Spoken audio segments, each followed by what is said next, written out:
You know how they say, someday a girl's gonna come along and change your world forever? You have no idea. Hey everybody, it's Stax with IGN Movies. And it's Rich with IGN Comics. We're here to talk about Wanted, this week's new release. It's based on the comic book by Mark Millar and J.G. Jones. It stars James McAvoy, Angelina Jolie, and Morgan Freeman, and it's directed by Timur Bekmambetov, the director of Night Watch and Day Watch. Now, Wanted is based on a comic book about a young man named Wesley Gibson. He's a 20-something office schlub who works in a cubicle not dissimilar to this one. And one day he's approached by a woman named Fox, a mysterious femme fatale type, who tells him that he's actually the son of the world's greatest assassin, and he's about to become his heir. I knew your father. My father left the week I was born, so... Your father died yesterday on the rooftop of the Metropolitan Building. Sorry.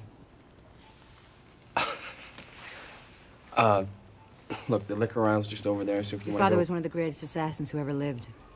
The man who killed him is behind you. Rich, how would you kind of describe the differences between the comic book and the movie? Yeah, like you mentioned, Jim, the biggest difference here is that you're dealing with superheroes, supervillains in the comic book, and assassins in the movie. In the comic book, the supervillains have basically killed all of the superheroes, and they're, dead. And so it's about, pacts between different supervillain groups and their struggle for power across the world.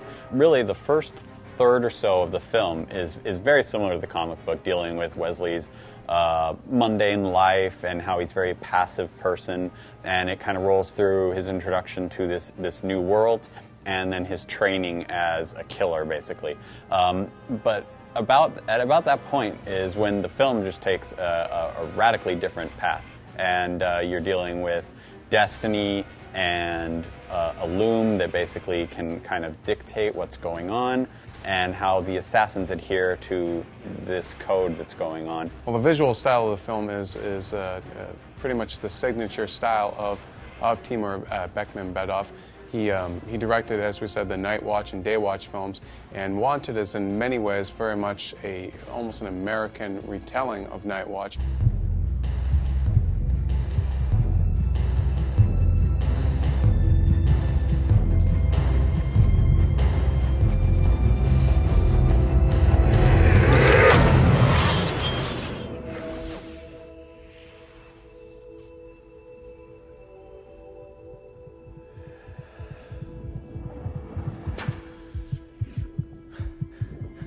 One of the things that I really liked about the movie is that it's a kind of empathy you feel for a character who becomes the world's greatest killer. One shouldn't really feel that strong a sense of attachment to this guy, but it's because he is such an everyman that the story works. Where I think the movie isn't as strong as it needed to be is a lot of things are over-explained. There's a lot of exposition at times, and this whole loom of destiny kind of plot device, it's a hit and miss kind of thing. But if you want to see a movie where bullets can be curved, where the laws of physics just don't seem to apply, and where life is cheap, then Wanted is for you. I would give the movie 4 stars out of 5. Rich, what about you? Yeah, I mean, I'd go probably with 3.5. It's definitely up there with Iron Man, and probably a little better than Hulk, probably in my book. I mean, it's interesting because for years people have been comparing comics to their movie counterparts and saying the closer those two are, the better, and the better the movie will be.